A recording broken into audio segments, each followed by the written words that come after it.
right, I'd like to call to order the November 10th meeting of the Central Vermont Career Center School Board. It is 6:05. Are there any guests? Oh, I see Sue. I see Sue Sue and David Delport. and David Delcor. Okay. Comments for items not on the agenda. The board agreements and norms, I think we're all pretty well versed in those. Keep it down over there. The agenda revisions, board comment. Do we have any agenda revisions or any comments from the board?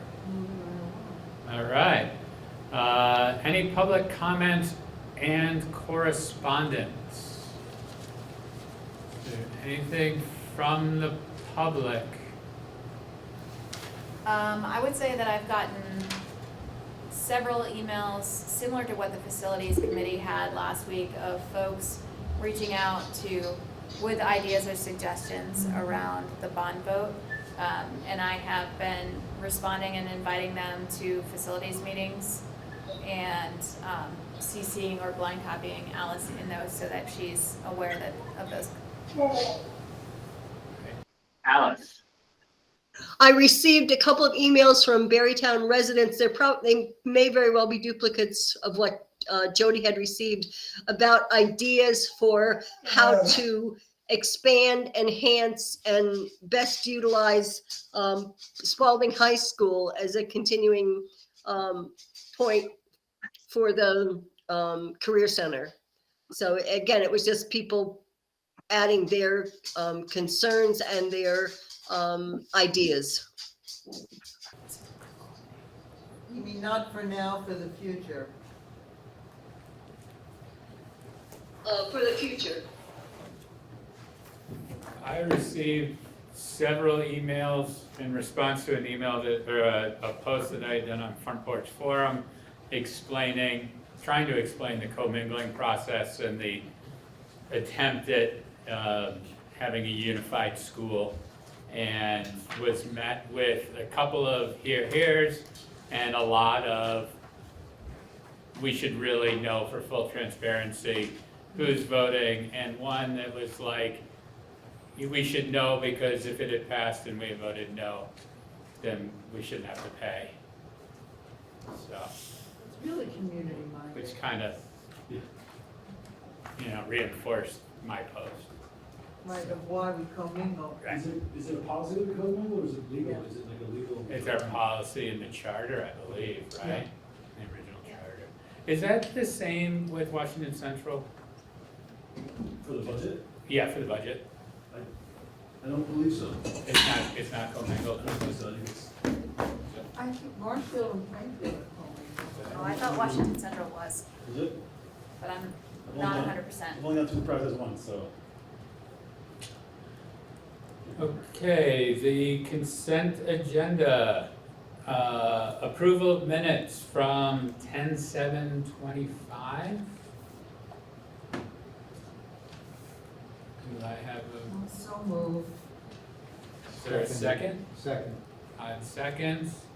Any discussion? All those in favor of approving the minutes from 10/7/25, say aye. Aye. Opposed? Okay. Minutes are passed. Board reports, student report. Where are we on a student rep? You know, we had 2 students show up at our comprehensive local needs assessment meeting last month, and They were great. yeah, and they were gonna come to this meeting too, and they didn't have school today. Oh, So right. that might be the reason that we're not seeing them, unfortunately. Well, I hope they come back to CLNA because they knew more than anybody. Next Monday, yes. Okay. Program presentation, emergency services. Carl, round 2. Okay, this this is where the other presentation is? Yeah. I think so. We'll start with that one. Yeah.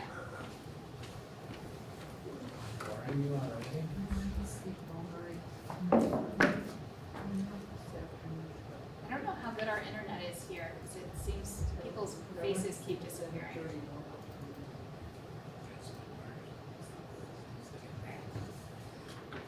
The sound's a little glitchy too. Sorry about that.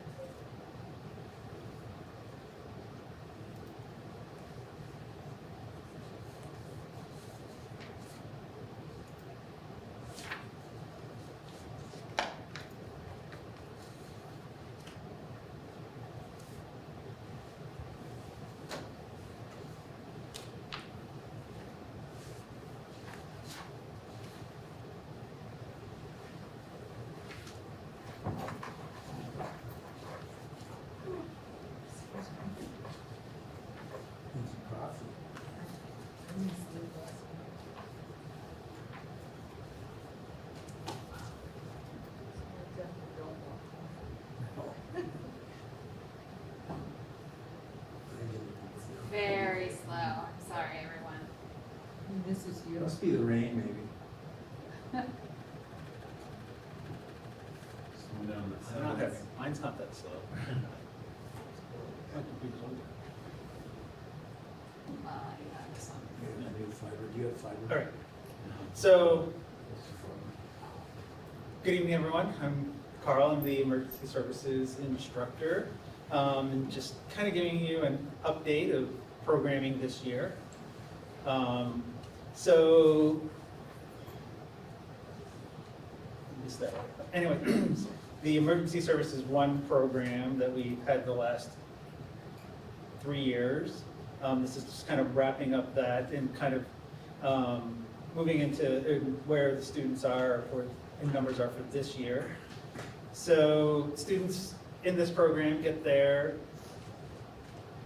work towards getting their national EMT certification through the National Registry of EMTs. By the end of the school year, they are eligible to test for that. Just to put it in perspective, if they were to take a community EMT course, it's about 180 hours. The students here get about 3 times that amount, Wow.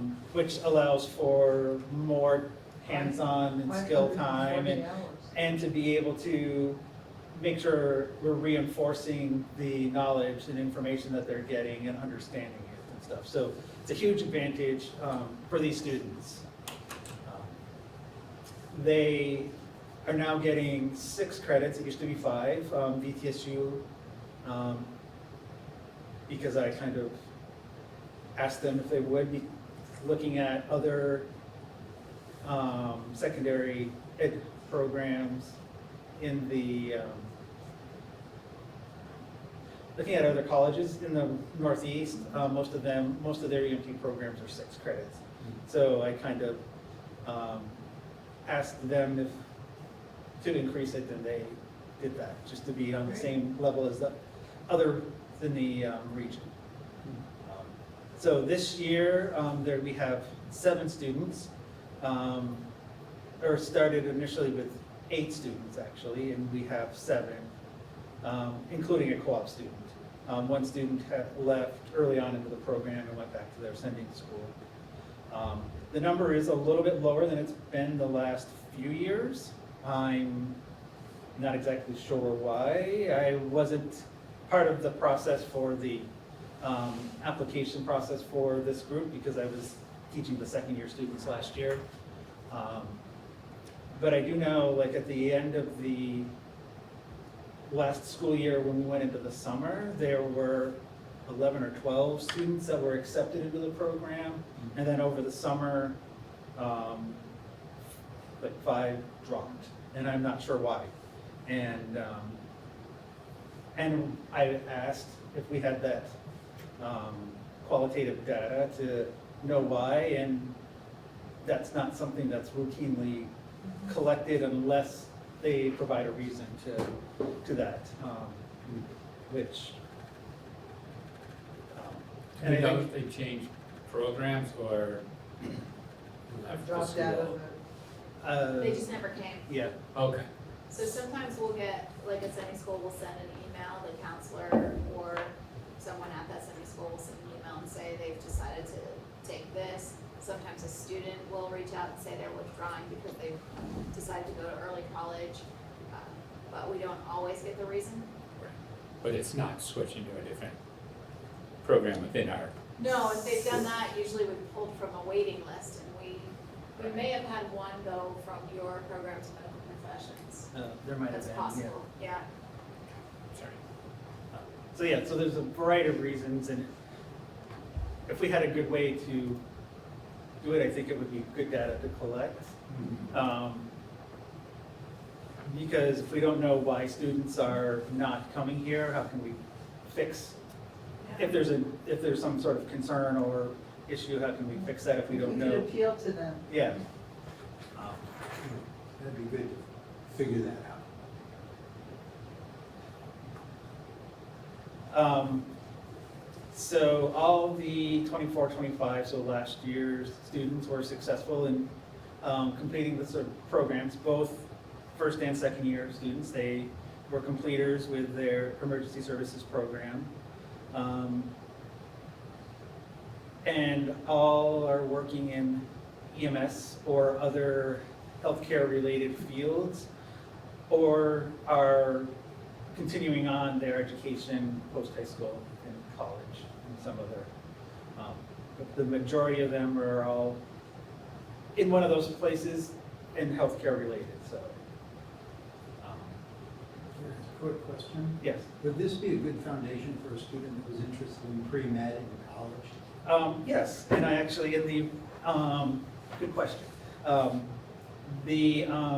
When we did the tours last week, that was part of my piece. I try to let the students do a lot of the talking because I think it's more meaningful when we're doing tours for students to hear from students who are actively in it. But I also do a piece as well. And that's one of the things I kind of reinforce is, yes, I say, I'd much rather you stay in the EMS field because we need providers, but a lot of people use becoming an EMT or advancing that as a stepping stone to another healthcare field, because most other healthcare professions want to see patient contact experience, and usually they get that by going and like shadowing somebody a number of times, and so they get exposure but not really contact, whereas getting their EMT certification, they're out in the field, they're working, they're taking care of real patients, and they have that patient care experience, and other medical programs like to see that on their applications and stuff. It gives them a little bit of a leg up over some other students from that stuff. So Great it's, selling point. yeah. So not that I want to push people to other healthcare fields, but it's a good, it's a pathway, and it's one of like the 3 pathways I kind of described that they can do with the EMT class. It's a hook for someone. Yeah.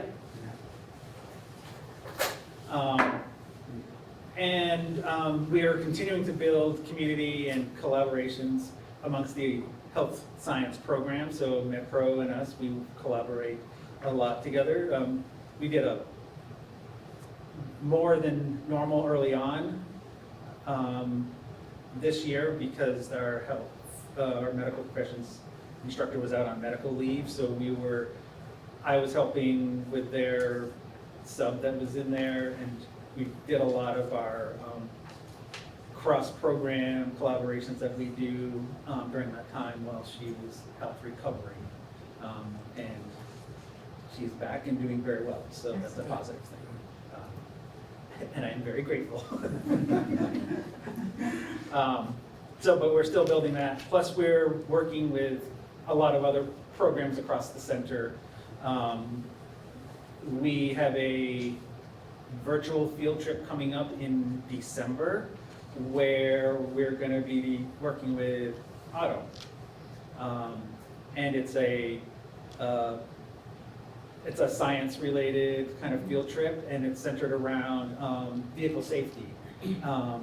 and looking at some of the crash testing that they do, and so it's looking at the cars and what happens to the cars and that side. So it like interests automotive, but it also interests us because looking at the type of collision, we can predict injury patterns and stuff, and of people in the vehicle. So it's not a normal cross-program collaboration, but our STEM coordinator and I found this program, and we invited Otto, and it's like they're bringing their whole class to That's it and stuff, which fantastic. is great. Yeah. Really good. Yeah. And we had a successful collaboration with Expo this year so far. And yeah, so we're doing lots of You're going cross-programming. on a field trip this week, aren't you?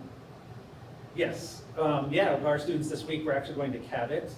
One of their teachers reached out to Dr. Jocelyn and I to see if one of us did any like teaching of CPR or first aid or anything along those lines, because the class that they're teaching is, the students get to kind of choose what they want to learn about. And CPR first aid was one of the things that they wanted. So she reached out to us to see if we could do that. And I volunteered my students to go and teach their students as part of like their teach back. They're all certified in CPR, and so we're all going out to Cabot on Thursday to do kind of some outreach and teaching there. Cool. That's great. So it's not only in-house, but we're working, kind of outreaching Yeah, outside. that's superb. You get the newspapers on that. And that's, right, there are voters too. Yeah, it's just, more A whole way of publicity, thinking. more stories about what our students are doing. Be fabulous. That's not Right, my we might next even slide. have a- Note to you, David. Was there a slide before this one? I think I keep skipping over it. There was the emergency service program at CVC, there it is. Yeah. So just kind of wrapping up the EMS2 program from last year, the Emergency Services 2. So there was 5 students in last year's program. All 5 were completers for the year, and then 4 of the 5 continued through the summer part of the paramedic program. And then of those 4, 3 are currently finishing up their clinical time for the paramedic program and should be done in the next few months or so, finishing all that piece. The other 2 students are both in college and working on health-related programs. One is working on like pre-physical therapy courses, and the other one is doing social work with a concentration of like substance use disorder and stuff. So, so they're in related fields, which is good.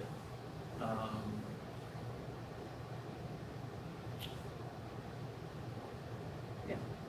We can, the 2 links on there was to the presentations that I did to the program quality committee earlier this evening, and I think they'll be talking about that in their report and stuff. But some challenges, with everything, funding is always a question, and what that looks like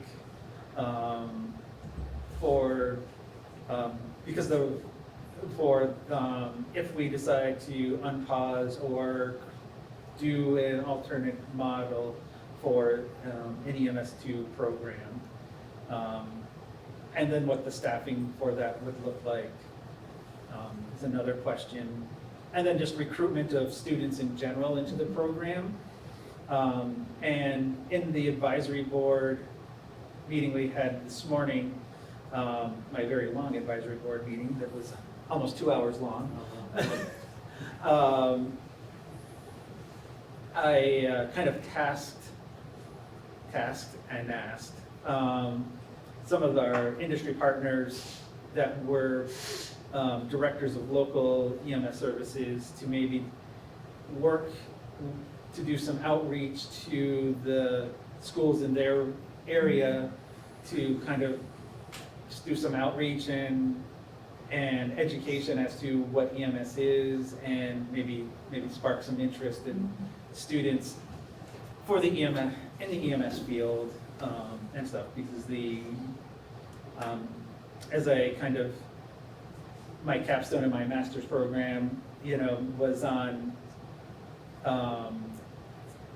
EMS and CTE, and the premise around the younger we get students interested in a career field, their longevity in that career field is more than other, and then in other career fields, and they tend to stay local and stuff. So meeting a workforce needs and stuff, and it's like, and that's kind of across all CTE programming and stuff. So, program quality is going to talk about my proposal for a second-year program. Would you mind just giving a boiled down version so that we're not playing telephone? This is Yeah. here for everybody else to understand. So, so basically, I looked at, during the pause of the EMS2 program this year, I've been kind of reflecting back on the last 3 years of the program and saying, okay, how can we move this program forward? How can we maybe make it more viable? What are our options? And it came up with 4 options. One is to, reopen it as a second-year program, standalone, like we had been. Not a real viable option because we don't meet, it's going to be difficult to meet the student minimum numbers that the AOE requires for a standalone program. Keep the program paused because the board can elect to keep a program paused as long as they want, they just have to say, we're gonna keep it paused, once a year, kind of make that motion. And then just kind of try to look at it more and see what options we might have with it. We could close the program, sunset doing any advanced EMS education here for the daytime programming, or we could move to a model of a second-year EMS program that's not a standalone. So it would basically be a continuation of the first-year programming. And then in that, they would do, advanced level education for EMS providers. So thinking back through some of the challenges is the students in the last 3 years were going right from getting their EMT certifications and finishing up that program, and then jumping right into the paramedic program on our first day of school here, and going to Actually before. yeah, in some cases before, and going to Williston, to labs, right from the get-go. So they hadn't had a lot of time to get out there and work, process where they're at and stuff. They were jumping right into it, and I don't think that model set them up to be as successful as they could have been. We got the students through it, and they did fine, but I think it was not the best model for the students. With our new partnership with the UVM Elizabethtown Paramedic Program that we're doing with adult ed, it's going to be here, so there's no traveling to Williston. And I'm going to be one of probably the lead instructor for the program here. And so it just kind of made sense to tie in we brought back the second-year program into that, seeing so we're already housing it here. We have the infrastructure in place, the equipment from the last 3 years. So it was a very low lift to get to that. And then those numbers just kind of count along with the first-year EMT students and not as a standalone program, because classified as a continuation of the first year program. In this program, additionally, we have community members and service providers, Right. so. Yes, because they would be working just like they did when we were partnering with BTSU. They would be, you know, with the other adult students that are taking the paramedic program as well, which was great for the students because they learned so much from the other students in that program when we were doing those days together. And in many cases, the adult students, you know, worked with and mentored my students and stuff from here. So it was a great collaboration, and I foresee that being very similar on that piece with the BTSU program.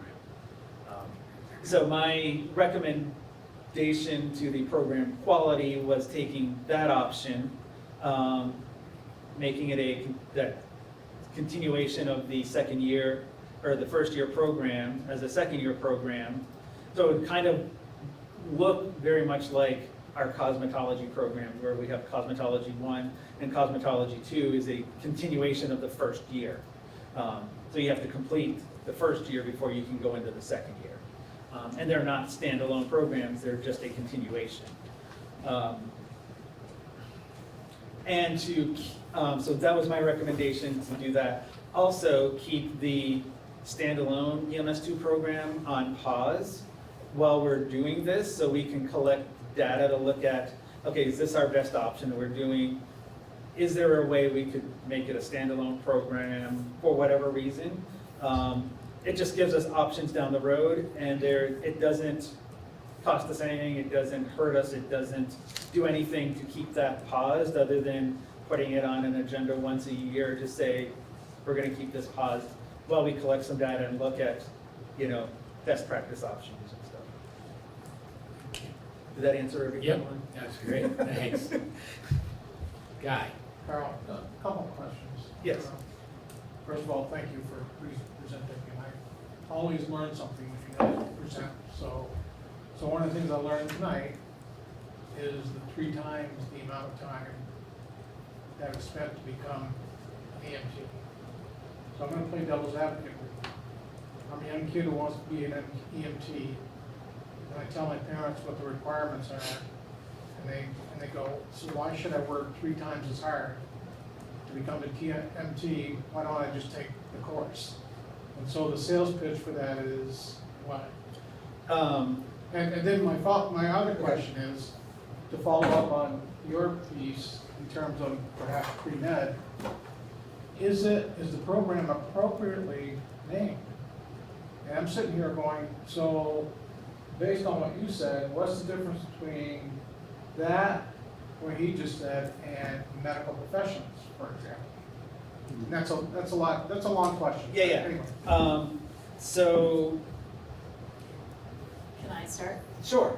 Students in our EMS program are also earning all of their academic proficiencies as well. So they're getting the literacy, the math, the science, the social studies here with us on top of that EMT piece. So they would still have to go to regular school and then take that EMT course on top of that to be able to get the same thing that they can get here within those 4 hours. Yeah. So it helps with their fulfill their graduation requirements at their sending school, along with getting the EMT certification at the end. Plus they get the 6 college credits, which they wouldn't if they took a community class. So if they were going on to do an associate's degree or working towards a bachelor's degree eventually, you know, they wouldn't have those credits that would follow them along. And then the second part of your question, so there are tech centers in Vermont that do an EMT class, and they do it under the health science umbrella, because EMT classes live under the law and public safety umbrella, and it can live under the health science umbrella. So so the program can lives in 2 different worlds that it can be utilized with. Here, the EMS program is under the law and public safety which is a different zip code than the health science one. So it just makes us, I don't know if it has any benefit to making us look more diverse with our zip codes. Could it be run as another type of medical professions, health science program? Sure, and there's places there's tech centers in Vermont that are doing that. Those ones that are doing that are cramming it into a much shorter period of time. The Burlington Tech's is the second half of their school year, and that's all the students get. So they get no extra time, they just get the bare minimum EMT course, and then they're set up, and then they would test. So they don't get a lot of extra stuff that they get here.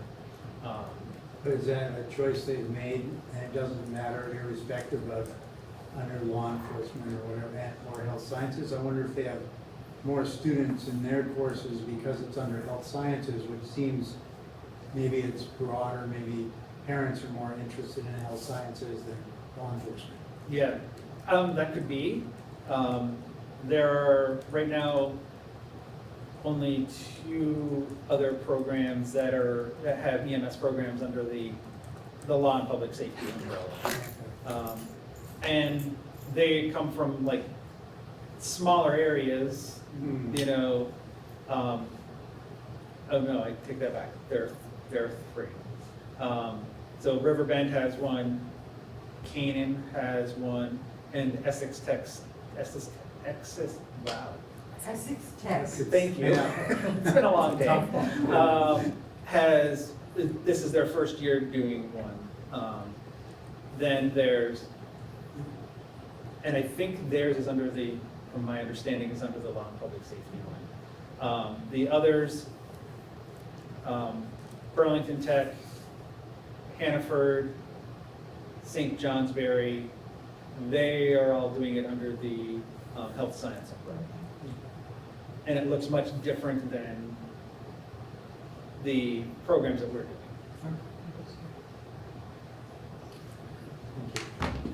You mentioned along the way that the students are CPR certified. I was wondering if there are other certifications they get along the way. Yeah, so they get bloodborne pathogens, they get their BLS CPR certification, they get a HIPAA certification, they do OSHA 10 for healthcare providers. They do some FEMA-related training, so they get their it's like introduction to I'm trying to remember what it's actually called because I forget the titles because I just call them by their numbers. But it's the coordinated framework of responding to incidents and stuff. So there's a few certifications that they get for those. So yeah, so they get a number of certifications, and then plus the college credits, which count as a tier. So those are all tier 1, and then the college credits, and then the EMT certification counts as a tier 2 credential that they get.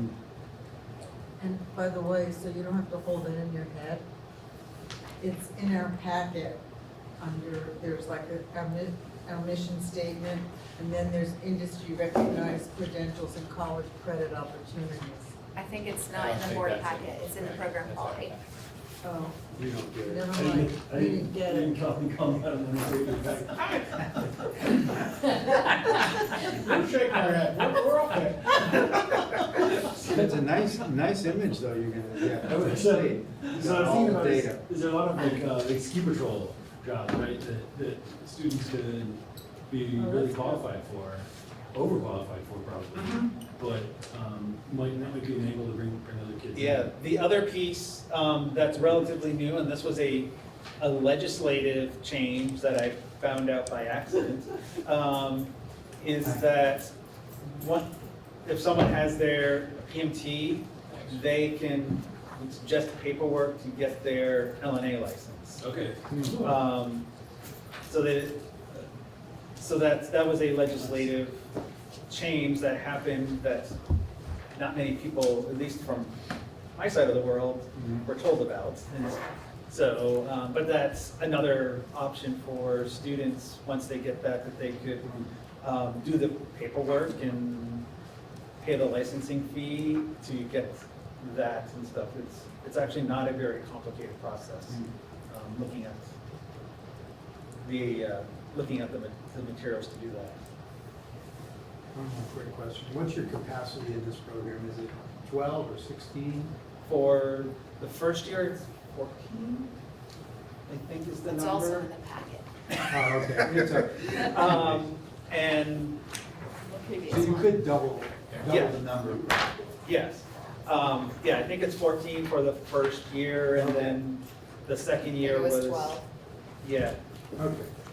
Thank you. so there's room Yeah. for a little bit of growth. Last year, there was 12 students in the EMT program. The year before that was, it kind of has this roller coaster where there's an up year and then a little bit down It's year. 14 and 10, actually. 14 and 1 and 10 and 2. Okay. And there was a year I had, there's been a few years that there's been 12 students and, higher number of students and then a few lower years. I don't know. I don't have a real good explanation for that, but. Any other questions online? Thank you very much. Appreciate it. All right, on to committee reports. 5.3.1, facilities. Okay, well, we had a pretty exciting meeting right after the vote when we knew the results. So our first guests were 5 or 6 gentlemen who represented some property in Berlin on Vine Street. And they were offering up their property and facilities. They thought it might make a good option for expansion. Turns out one of the buildings was 12,000 square feet. They had a total of 20,000.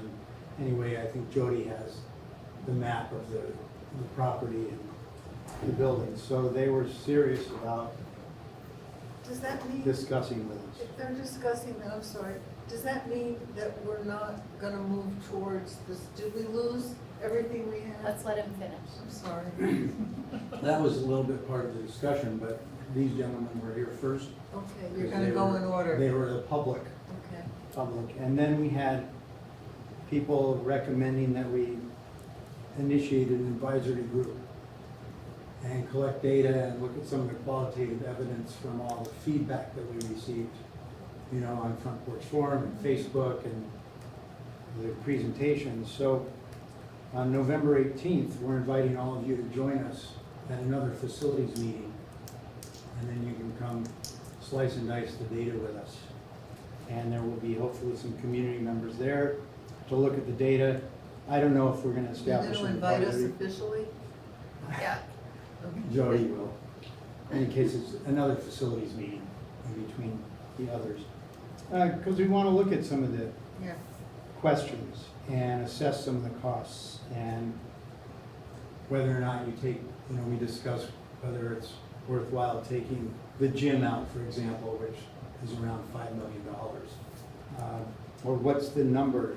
Guy kept asking, what is the number? Is it 100 million? 80 million? We don't know. So we might discuss those kind of things. We know that around 940 people, that was the spread. So David, one of the architects, said you just have to change 940 minds. So there was that. Not done yet. and David Epstein. Yeah, more donuts.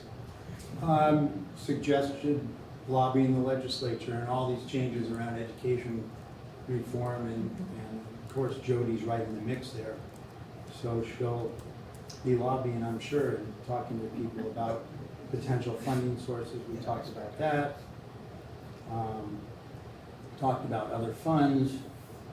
There was just a lot of discussion about the vote and whether we should go back in March to have another bond vote. Some people thought we should at least revisit that.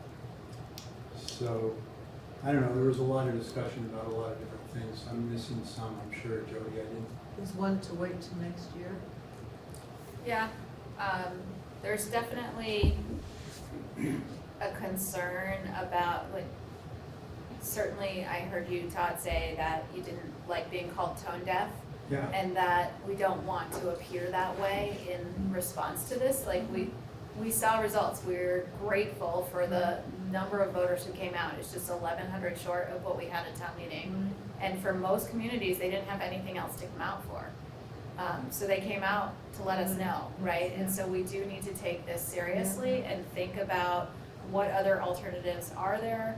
What could we do to minimize costs? Is there any way that we would know what the legislature is gonna do with redistricting by January, when we would have to warn a March meeting Right. and a March ballot item? I mean, just because we have a ballot that has to go out, Yeah. doesn't mean that that's the right time to add this back on, right? And so it doesn't mean it's not also. Right. So I think that's why we have an extra meeting coming up, because we really wanna be able to thoughtfully think through this. There's a lot of emotions in the room on Thursday, because we just found out that day, right? It was hard to really think through all the possibilities. There's definitely was some advocacy for, let's just put it back on. There was also some, let's not kill our regular budget because of Right. this. Let's think about, what does November look like as a potential time to come back, if we choose to come back with this. But really making sure we take the steps to get more people on board, to recognize that there were barriers. I can tell you that we had a program advisory board meeting this morning, and that our consultants who are working on our comprehensive local needs assessment have been basically meeting with business owners throughout Montpelier, Barry, and through the smaller communities they're working through now. And there are plenty of people who said, what vote? Still, what vote? Oh. There are plenty of people who said, what about the tech center at Spalding? So there is still a lot of folks that don't recognize that there is a difference, like, between Right. Barry Unified Union School District Right. and the Central Vermont Career Center, because we coexist here. And just, folks know the story about what CTE does for kids, but they don't understand the why of why we would need a new building, Yeah. or why we would need to do something else potentially. And so we do have a lot of people out there that did speak to it and were sharing stories, but we have also a great number of folks who didn't come out and who still don't know. Or we have 20-something that cast empty ballots. So they didn't know what they wanted to choose potentially, or they chose not to weigh in. They showed up at the polls, but they chose not to weigh in. What does that mean? So, Scott? Jody, I'm curious, just from your perspective, what are potential outcomes of this legislative session as it relates to CPE? And I'm asking just because one of your scenarios is waiting until next November and getting a ballot on that yeah. voting day. So it's super hard to know. I think that the uncertainty is a real thing that we're dealing with. There is that potential of the redistricting task force. They're looking at 3 different scenarios, right? One of them has CTE districts, which would grow our district by 2 towns, which I think could be beneficial in moving us forward potentially with this. It also would mean 2 more towns worth of students trying to get into this as their first choice in the future, not next year. We still have the Agency of Education putting forth their 1 CTE district. I think what could come out of it is that we could understand potentially what the new districts, if there are any, are. And we could see some modeling of the foundation formula and know exactly how it's going to work. To maybe our detriment, we wanted to answer the question of how much this would cost for taxpayers. And the only way that we could really model it, the only modeling we could possibly do was on our current FY '26, if we had to pay it back this year, which is not when we're gonna have to pay it back, and so therefore is not accurate. And on the tuition base and the 6th semester average of students that we use to find out what our tuition is. And so that opened up to our voters who looked at that pretty colorful map, the fact that why doesn't this town next to me pay the same amount as me, not understanding that their school district is potentially sending more or less students, and that's part of the cost in the taxes, and the fact that their CLA in the individual towns weigh into that. And so without knowing what the funding formula is gonna be, it's really hard to give folks a real answer on what it's gonna cost them. And in this time when people are just barely getting by, it's hard to sell it's gonna cost you something, we don't know what it is. And I think that was probably our biggest barrier. So given what you're saying, it seems like next November would be the earliest we would have more information than we have now. Yeah, I don't perceive that we're gonna have the information we would need to warn for a March meeting if we were gonna move this forward.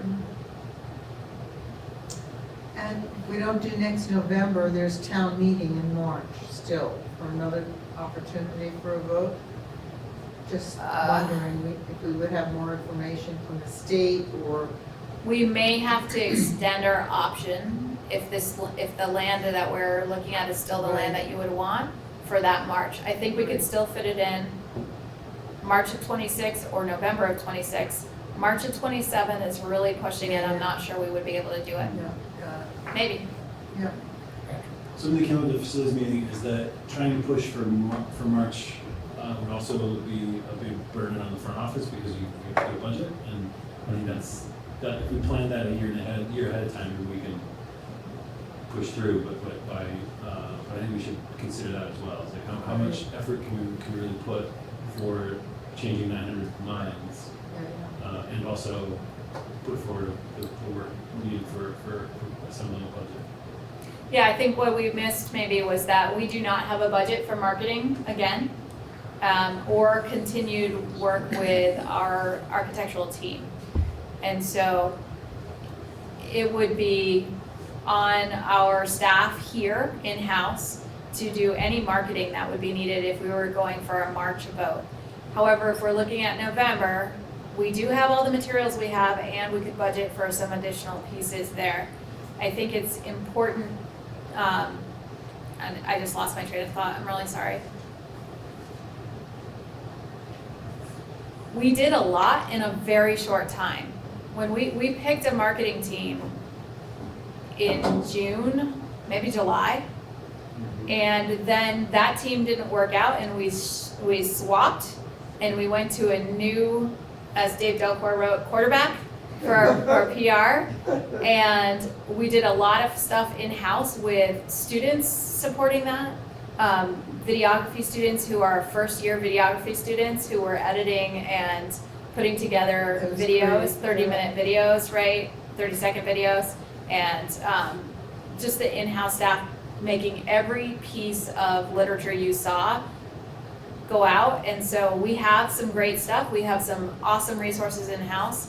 I don't think we can turn around and add a whole lot to that for March, but we might be able to later. But I do want to celebrate that we got over 9,000 voters out there, and we got a lot of material out in a short amount of time. do you know what the number is when we do our budget vote on town meeting day? How many We were just 1,100 short of that. Oh, really? Yeah. It was good. It was really good Yeah, turnout. That's And good. so it's really important that we take Yeah. that feedback into Yeah. consideration. Any other Feed us. questions about facilities? Again, November 18th at 6? I don't know. It's actually But already in usually my Is calendar. it 6 o'clock? It's, Usually I have five. 5 o'clock. Yeah, 5 Excellent. o'clock on the 18th. 5 o'clock here on the 18th. everybody's invited. Everybody should have it in their calendar already. because Yeah. Jody's on top of it. Oh, you just sent it out? Yeah, I think I sent Couple it days out on ago. Saturday, sorry about that. Oh, yeah, I got it. All right. 5.3.2, program quality. We have a few recommendations from the committee. Want me to do it, or you just Yeah, want you to do do it? it because you took all the notes. All right, And also we have to vote. Right. So we'll start with the first piece, which is that Abby, help me out, last name?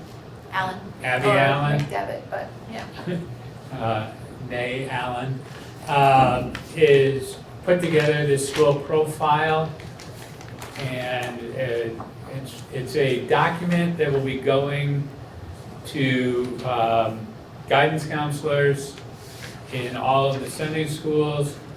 And they'll be using it for two purposes. One is to send along the transcripts for the kids when they are going on to post-secondary, as well as to use as a piece of their school program studies to show the different things that you can get from each program. And so our recommendation was to adopt this document, and so that's the recommendation to the full board. So now I need a motion. Pause.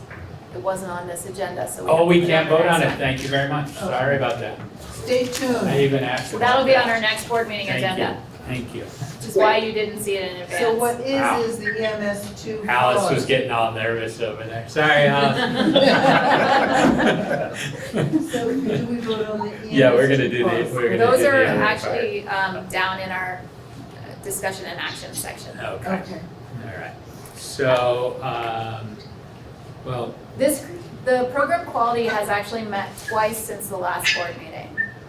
So we also met on the Indigenous Peoples' Day. that's right. Oh, yeah. And so the program quality committee also reviewed the district quality standards, so those are embedded in the action items as well, with where they ranked us, because we do have to self-assess.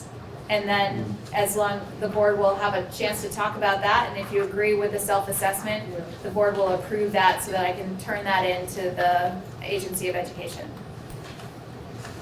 So that is more of a directive to the rest of the board, or do we need to approve the recommendations that we made Do they need to look at today? We have to do We have to all do that today. Yeah, Do we have to go through each one? well, I can project it. Yeah, I mean, okay. I'm gonna join on this computer though, not that one, because that one doesn't seem to work so I well. forgot about that for Can you. we do that right now, or Uh, is that do you down wanna skip to below? that? It's down below. I feel like we should do all of these things that are related. Okay, Alice, am I allowed to switch it up? Yes, you can do that. Okay. All Yeah. right. So while you're pulling that up, we'll deal with the programs? Is that Yep. okay? All right, so we have a couple of different things to talk about for programs for next year. The first is Carl's program, and the recommendation of the committee was to approve going forward with looking into the newly formulated EMS2. There's going to be a discussion with Carl and Michelle about the funding piece of it, and a discussion with the AOE about the naming piece of it. But we shouldn't call it EMS two. But we're going to let them Right. figure that one out. But the recommendation would be, the first recommendation would be to pause EMS2 for another year. So we need a motion on that one. I move that we pause the EMS two for another year. Do I have a second? Second. Alice? No, Scott, sorry. So, I just want to double check I understand that's pausing EMS2, but then what Carl's recommendation was to have the new EMS, whatever you're going to call it, is the continuation of EMS 1 in a second year. Is that correct? And I see Carl shaking his head. But I think we have to do it as two different motions. Gotcha. So what we're doing is we're recommending the continuation of the Pause to EMS 2 as a standalone program and moving forward with students enrolling in a second year of EMS similar to co-op. And we can roll those together. Yes. All right, excellent. Are you okay with Yeah. that? Second. And second, Co-op. any discussion? Was that you, Patrick? Yeah. All those in favor say aye. I, Opposed? Okay. Alice is opposed? What's She that? said aye. Oh, No, No, I'm in favor. okay. Okay. So motion passes. All right. So we've got those done, we got 621 New done, programming. 622 done. Pre-K? What's that? Yep. Yes, we do. So the second program, which was put forth, do you want to deal with this, or do you want me to explain? So we can open one new program a year. Because you have to apply for new programs by September 15th, I put in applications for two. Early childhood education, human services was one of them. It's one that I had put in for last year and that we did not end up opening for this current school year. And then cybersecurity IT, because that was one that the Career Pathways team had recommended in the past. We did not open human services last year because the Agency of Education said no, because Randolph Tech had the education program there. And so it's too close to open a second program, especially when there's had lower enrollment. And we closed our human services program before I got here due to low enrollment. What I'm told is when they took the kids out of the scenario, when there were no longer kids here in childcare, that's when the interest in the program dropped, and so students left.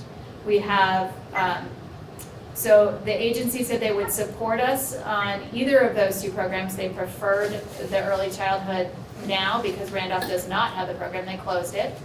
And because that is an area of high need and one of the priority areas for our state. So construction, health sciences, and education are the three priority areas for our state. And then of course under construction and health sciences there are different caveats in that. But they could support either one. There is still an outside chance that we could manage two if we partner with BTVLC. But that is a down the road that might happen piece.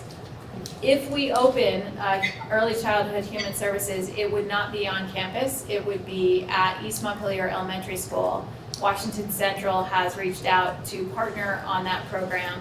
And so our challenge will be figuring out the transportation. But I think this is a great pilot for some of the suggestions we've received in the feedback around the bond vote. And so it makes sense to consider this as an option, and that would allow our students to work with pre-K students in two different classes at East Montpelier Elementary. Thanks. So do I have a motion to develop the early childhood ed program in partnership with Washington Central as recommended by the Program Quality Committee? I'll move that.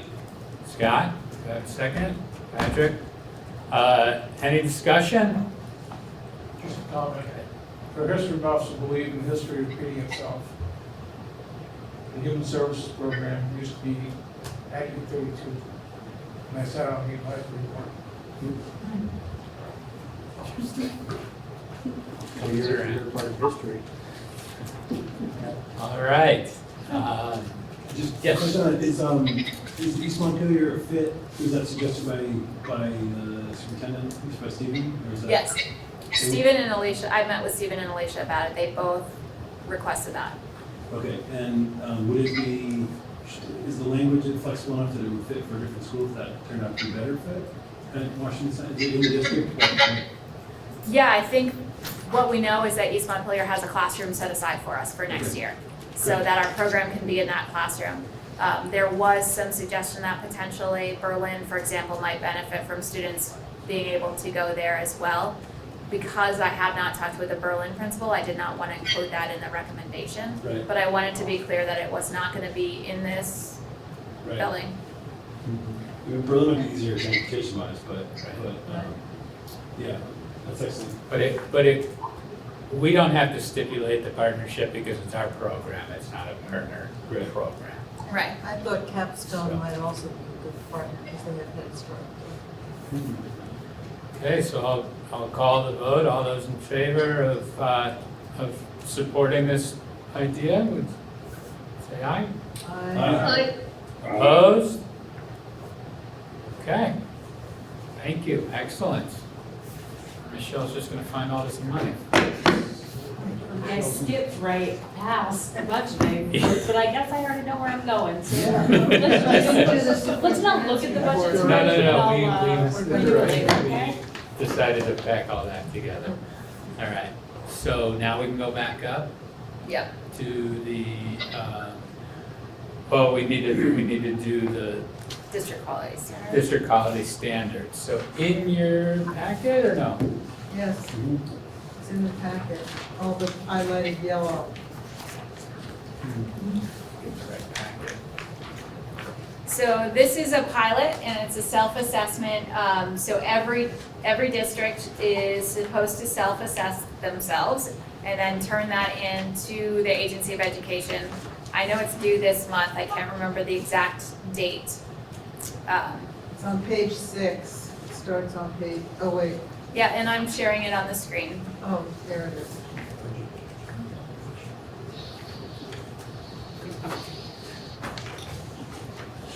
So we did ask that Michelle help us with some of the financial places, like where are we at? And so in budgeting and accounting, we're proficient and a little bit advanced. That's how we've marked ourselves. I don't know if there's anyone who wants to say anything about any of these. We do have real-time financial reporting and analysis.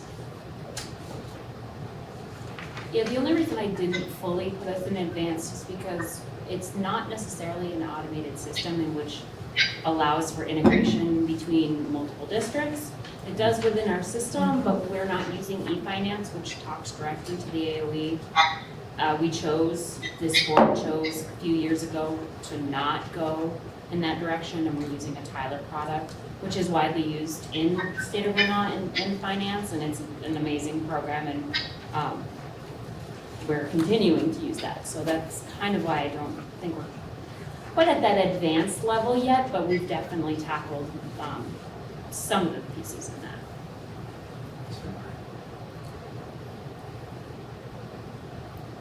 And then this looks to be speaking to grants. So we've established and are implementing grant management processes. In fact, we have a couple of grants that are not our own this year because we're carrying the BACTED funds as well, which is the Vermont Association of Career and Technical Education Directors. I believe we didn't pick advanced because we don't have a grant writer on staff. And there's a whole piece in there about training the grant writer. What? Oh, Yeah, there's really only a couple of us that do all the jobs, so it's really Right. hard to Grant say. writer is under my hat. Yeah. The Perkins grant I write. right, okay, I yeah. apologize. It's a good point. Yeah. I was trying to advocate. Yeah, Thanks. exactly. Sorry for my highlighting. It was not working so well for me. So there's some random lines in there. This one, risk management and internal controls. Our audits have been really wonderful. And so I think that's why we put ourselves in that advanced piece. There have been no findings, no adverse opinions, or material weaknesses. Is that correct, Michelle? Yeah, that is correct. We've done self-assessments as well as we've had external assessments in which audited our risk factors, and they're very small. We've also cross-trained extensively, and that eliminates a little bit of the risk. And we also have a lot of internal audits that also eliminate risks. If we had been looking at this one around the implementing a systemic program to review and sunset processes for all contracted supplies and services, I think last year we wouldn't have been in this realm, but through the Agency of Education's monitoring of us and the feedback we got from them and the upgrades we made as a result of that, that really put us into this category.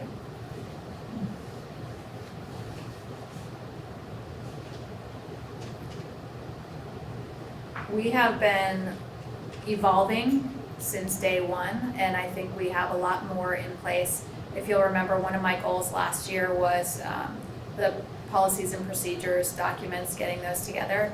And I've seen from the business office particularly some really great stuff, and we've also streamlined our hiring processes and systems so that we now have this first round, second round, depending if they're teaching staff, then there's a third round. But if they're office staff, there's first and second round pieces to that. You know, and just to highlight that a little bit, we used to do evaluations of office and support staff, like annual evaluations, and we felt like that wasn't quite enough, and you don't save everything for the year. We tried it twice a year, and we still didn't feel like that's enough, so we're actually moving into like 3 times a year. We're meeting with every office staff and non-union person just to see where they're at and evaluating, and we're also evaluating ourselves and each other more, so we're having a lot of those open conversations.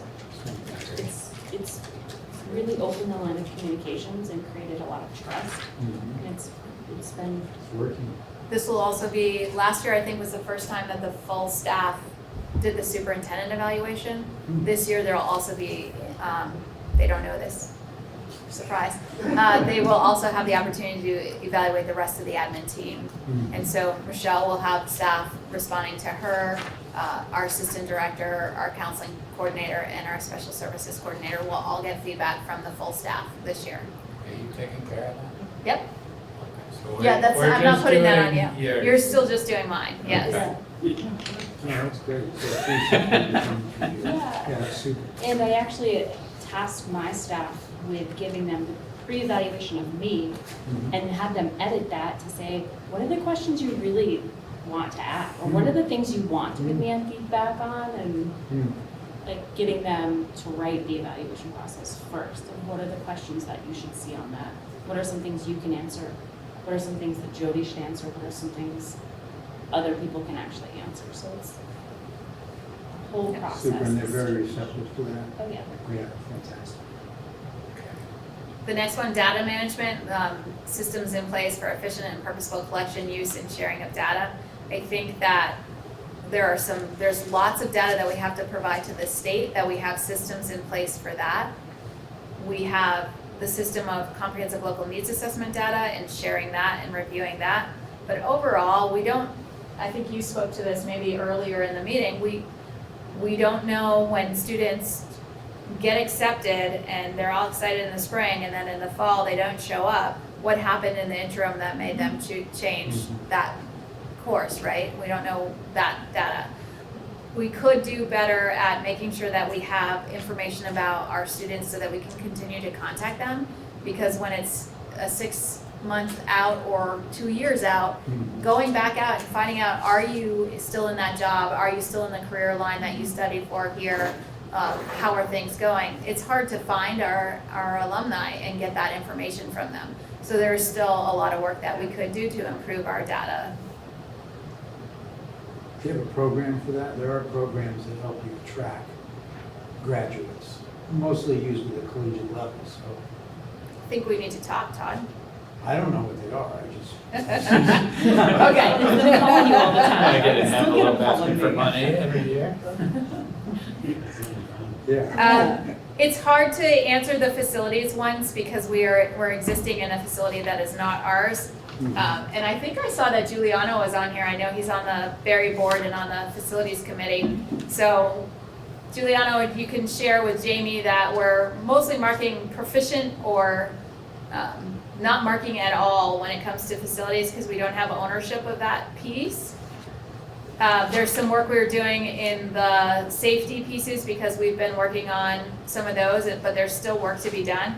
We did have Project WorkSafe visit all of our programs last year, and we did do all the upgrades so that we got the approval from them that are needed, but we still have, one of the things I'm thinking about is that we need a new dust collection system in building trades, for example. So there are still areas where we can improve, and sometimes the space and the equipment that we have in that space, it sort of contradicts our all hazards piece of that.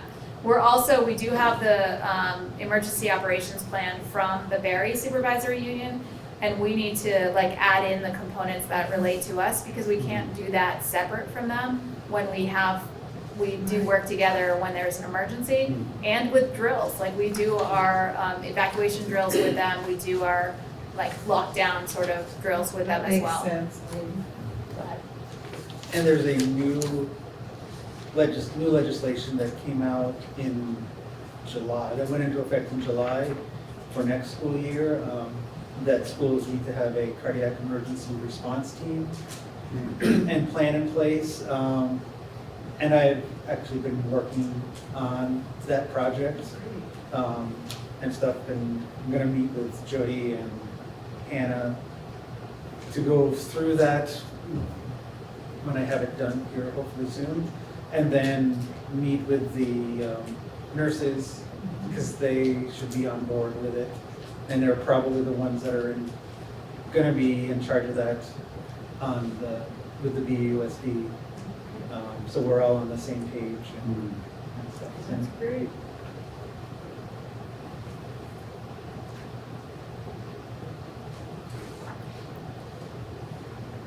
Let's see, develop and implement a local comprehensive assessment system. So we didn't pick advanced because of the student design assessments as an integral part of the overall assessment system. That was the piece that we didn't feel we were there yet. That's why we're just. Ooh, what did we do here?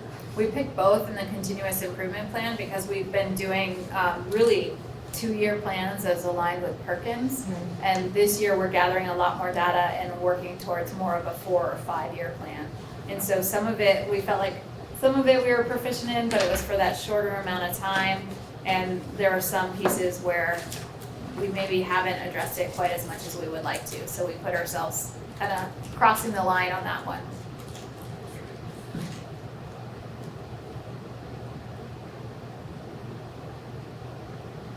We're not a culturally diverse school board.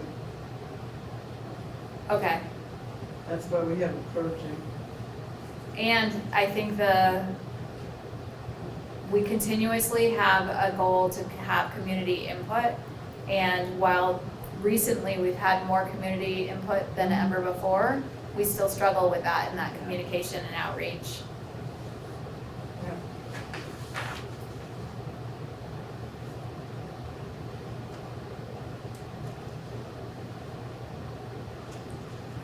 I think this progress monitoring relates to our comprehensive local needs assessment and the accountability data we get from the state. So I think we're held accountable to that data in a different way than our sending schools are, and so that's why we put ourselves in that advanced. Here's another one where we're like, Both. a little bit of both.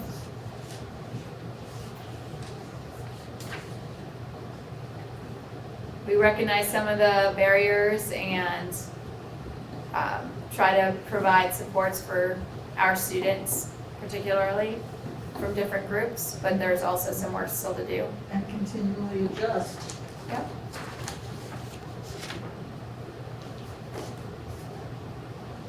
Annually, we talk about goals. We have an equity policy, which will be coming back in front of the board next time.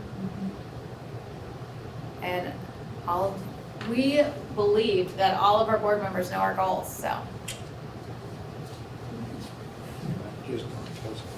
There'll be a quiz. There will be a quiz later now.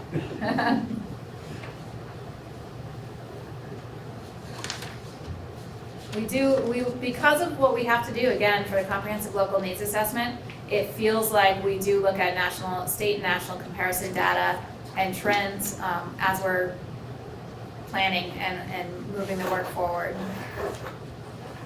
And we do look, especially through program quality, but look at how students are doing and the achievement at the end of each year as well.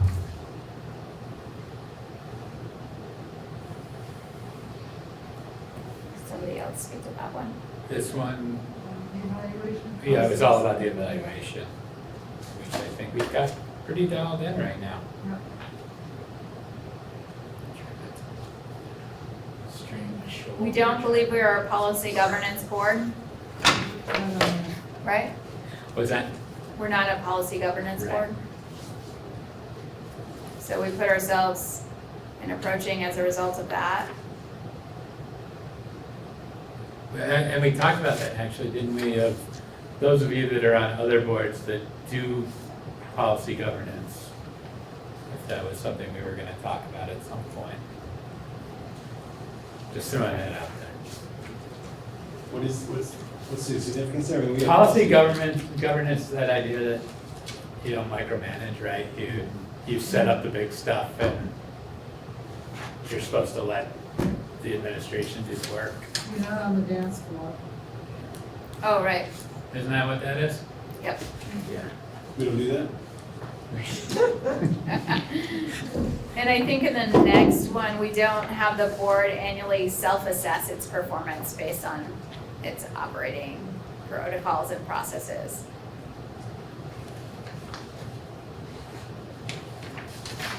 Feels like to meet all of these, we might have to have some more meetings, folks.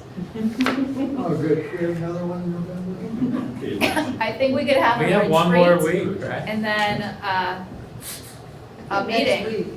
week. There's one in there that doesn't have one.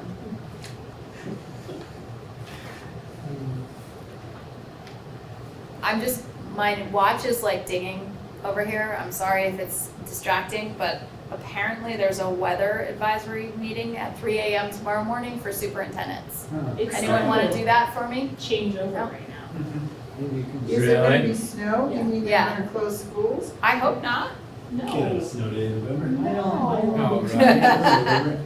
Although didn't most of our students have today off, so they love Is that. it snowing now when you came in? Oh, tomorrow's Today, Veterans that's Day. tomorrow too, and so Right. today was the day. Is it Yeah. snowing now?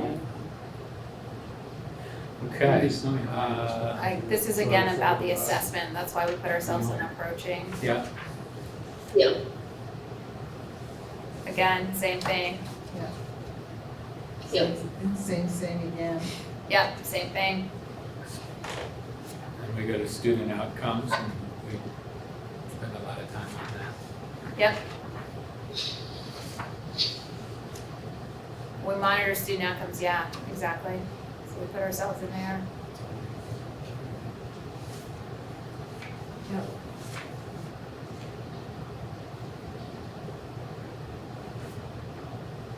I don't think we put advanced on this one because we couldn't articulate a clear connection between contracts, CBAs, and their impact on district goals. A little bit far from that. I think we were unsure of whether all of our board members were receiving the annual training in Vermont education law and education funding system, and the training in the open meeting law. We've had some of that training in our retreats in the past, but we did not have it this year, and so that's why we put approaching there. We also discussed the role of somebody on the board taking the lead in the legislative process of keeping the board informed of what's going on. You know, people that understand that better than others. Oh, that's what this, why we put ourselves at the beginning on that one. Yeah.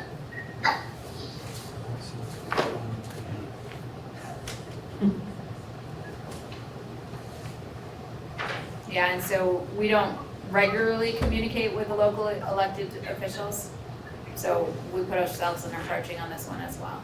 And that's, we've reached the end. So the action item is a motion to approve the district quality standards Self-assessment. self-assessment as completed here. I have a motion. So moved. Second. Todd, discussion? All those in favor say aye. Aye. Opposed? Okay. Now, You you can guys really worked hard on that. put that in. Good. That was a thorough meeting. We had a good time. You weren't here, were you? No, I'm not on That the was, committee. Yes, you were.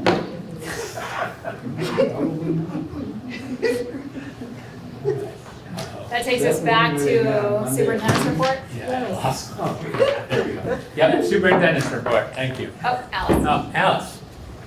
I would just like to interject a little bit that we might want to be cognizant of time because the weather that seems to be the report is an icing issue. Okay, Oh. Thank you for checking on that. thank you. All right, so we will expedite. Superintendent's report. It was really hard to figure out what to write in this. We had a really busy month. So program quality got to meet with Abby, our school counseling coordinator, and she shared that not only the school profile draft, but also that she and Carrie Cook, our special services coordinator, have gone school to school, and they've shared the kind of the prerequisites for each program. And so that has been a good talking point so that folks understand and kind of the bridge to what the outcomes are of our programs is helping students, their teams to understand how to support them. So counselors, case managers, teachers, that if a student is interested in going into one of these programs, these are some of the things that they can do to kind of get a leg up and be prepared for that.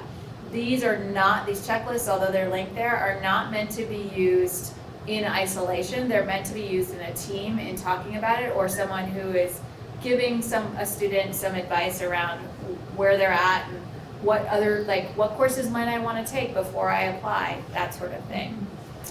We had our quarter awards assembly last week, and students from 5 of our 6 sending schools toured CVCC as part of our admissions process last week. We do tours, and then we have open house on the 20th, and on that night is when we also open up the admissions or the applications. And those run till right before the winter break in December.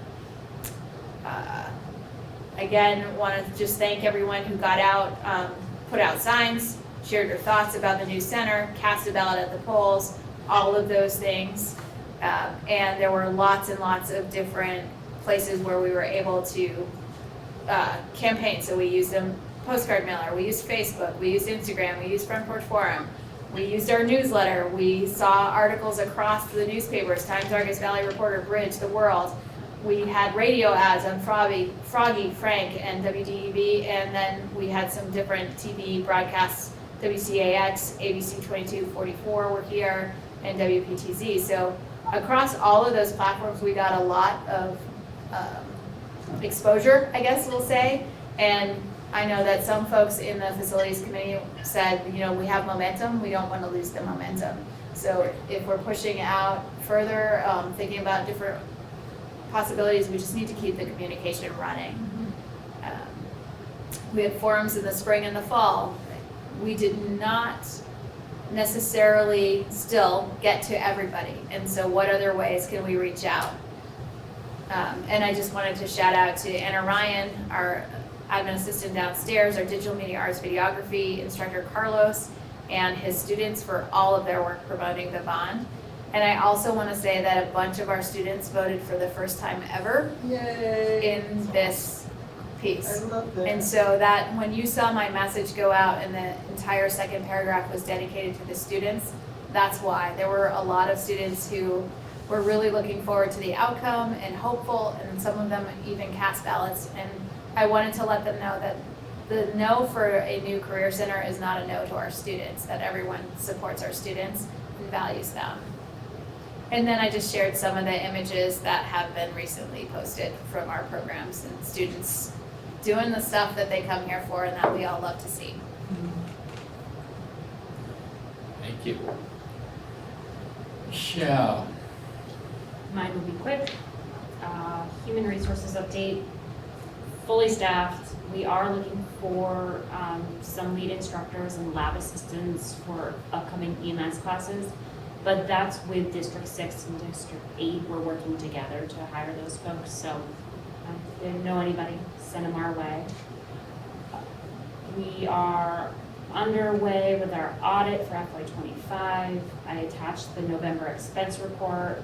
The budget looks great so far. You see Perkins grant right now is, with the encumbrance, it looks like it's overspent, but soon we'll have our final Perkins amendment put in, and so those numbers will be adjusted. Has not been spent, but it's got a placeholder because we anticipate that's what we're going to be spending.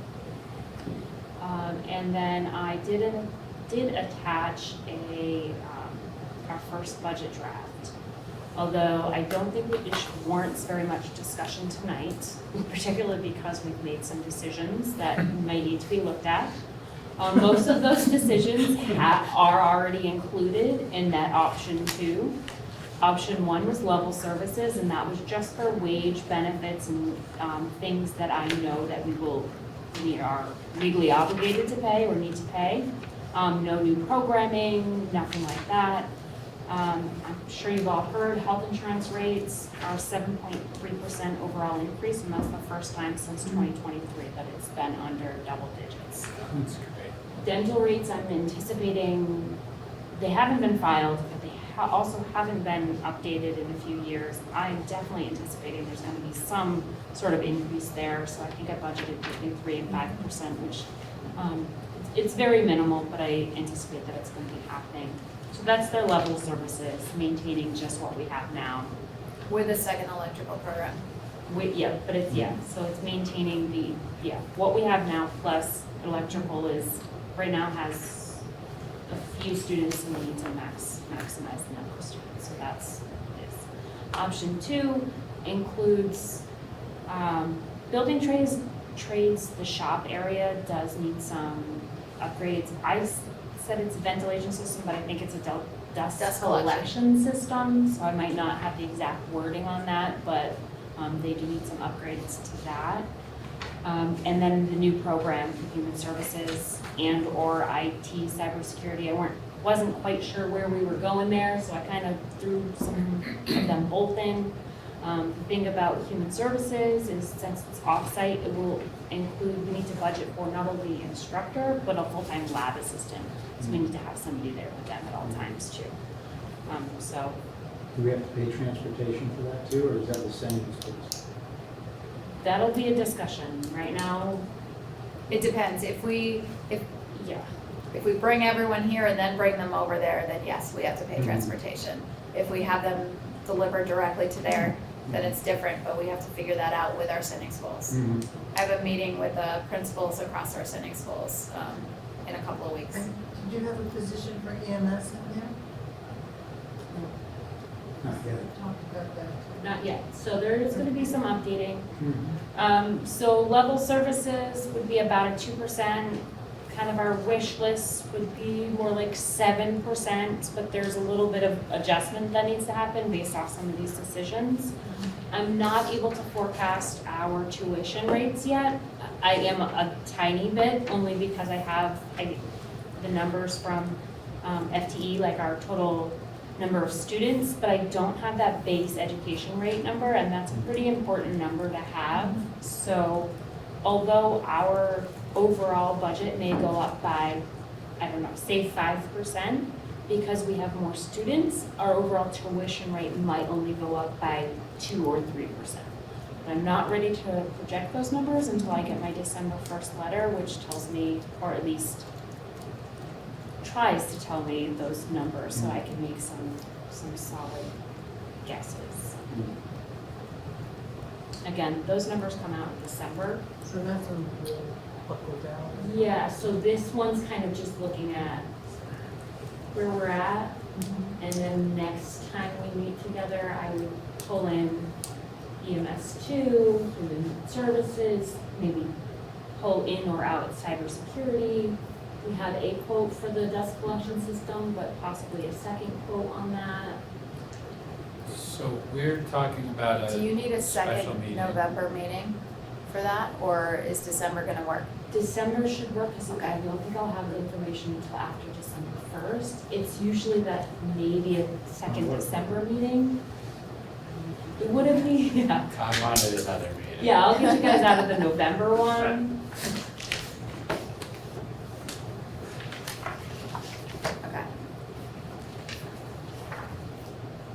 I think that's it for me. Is that it? Thank you. That's it, yep. Excellent. That's everything, isn't it? That is everything, and given the weather, we're going to Adjourn. move right into, are there any last thoughts? I move we adjourn. We have a motion to adjourn, do I have a second? I don't think it's not just. Yeah, nice. I'm Patrick taking second, Scott's, we I'm don't gonna have take to- Scott's We don't have to thumbs vote up. on it. All right, drive safely, please.